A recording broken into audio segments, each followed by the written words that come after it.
সংবিধান সংস্কার পরিষদ হওয়ার কথা এই সংসদের এবং তাদের শপথ নেওয়ার কথা ছিল প্রথম দিন। তো তারা শপথ নিলেন না এবং সংবিধান সংস্কার পরিষদ হবে কিনা, গণভোটের কি হবে, এই সংক্রান্ত কোনো আলোচনা কিন্তু সংসদে হচ্ছে না। অথচ এটাই ছিল এই সংসদের প্রথম কাজ। তারা বিভিন্ন বিধি নিষেধ রেওয়াজ বিভিন্ন কিছু দেখাচ্ছে, কিন্তু আমরা খুবই স্পষ্টভাবে বলেছি এটা কোনো সাধারণ বা নিয়মতান্ত্রিক প্রক্রিয়াতে হয়নি। এটা অন্তর্বর্তী সরকার একটা গণভোট আদেশের মাধ্যমে এই নির্বাচন হয়েছে, সংসদ গঠিত হয়েছে। আমরা দেখতে পাচ্ছি সরকার দলের স্বরাষ্ট্রমন্ত্রী, তারপরে আইনমন্ত্রী, তারা বিভিন্ন ধরনের ব্যাখ্যা দিচ্ছে এবং তাদের কথাবার্তা এক ধরনের। তারা এখন রিফর্ম কমিটি এটা সেটা অনেক কিছু বলার চেষ্টা করছে তারা, যে ক্ষেত্রে আমাদের এই স্ট্রাগলটাই করার দরকার ছিল না। আমরা ঐক্যমত কমিশনে একটা সমঝোতায় গিয়েছি। আমরা গণভোটে সরকার দলীয় প্রধান তিনি নিজেই গণভোটের পক্ষে প্রচারণা করেছেন, সরকার দলীয় অনেক এমপি প্রচারণা করেছেন হ্যাঁ পক্ষে। তারা এখন হ্যাঁ বিপক্ষে অবস্থান নিচ্ছে, সংস্কারের বিপক্ষে অবস্থান নিচ্ছে। ফলে আমরা সংসদে আমাদের যেই আইনসম্মতভাবে আমাদের লড়াই সেটা আমরা চালিয়ে যাচ্ছি। আমরা আমাদের কথাগুলা এইখানে বলে যাচ্ছি।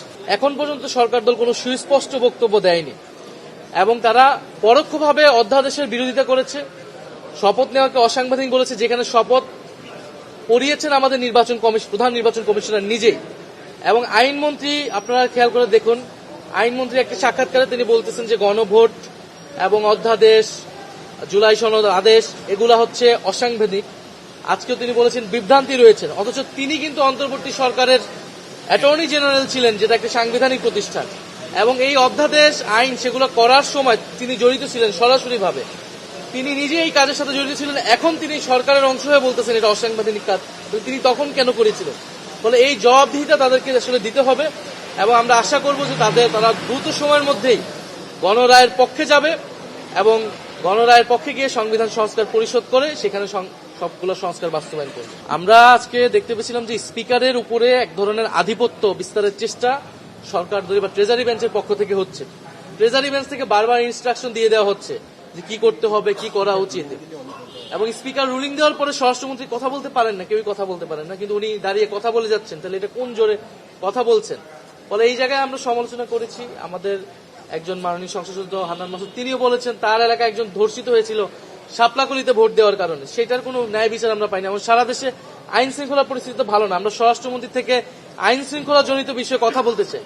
সরকার দলের কথা বলার জন্য সরকার দলীয় হুইপ রয়েছে, সরকার দলীয় সাংসদ নেতা রয়েছেন এবং আইনমন্ত্রী রয়েছেন। তো এত কিছুকে অতিক্রম করে কেন স্বরাষ্ট্রমন্ত্রীকে বারবার কথা বলতে হচ্ছে?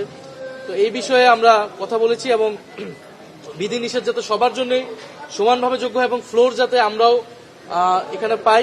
আমরা যতটুকু স্টাডি করেছি যে সংসদের রেওয়াজ অনুযায়ী কিন্তু বিরোধী দলীয় নেতা যখনই দাঁড়ান তিনি কিন্তু ফ্লোর পান, কথা বলার সুযোগ পান। বিরোধী দলীয় চিফ হুইপ যখনই দাঁড়ান তাকে কিন্তু ফ্লোর দেওয়া হয়। কিন্তু আমরা দেখছি সরকার দলীয় চিফ হুইপকে বারবার ফ্লোর দেওয়া হলেও আইনমন্ত্রী, স্বরাষ্ট্রমন্ত্রী ওনারা প্রায় 15 মিনিটের ব্যাখ্যা বক্তব্য দিলেন, অথচ এখানে বিরোধী দলীয় নেতা বা আমাদেরকে কিন্তু কথা বলার সুযোগ দেওয়া হয়নি।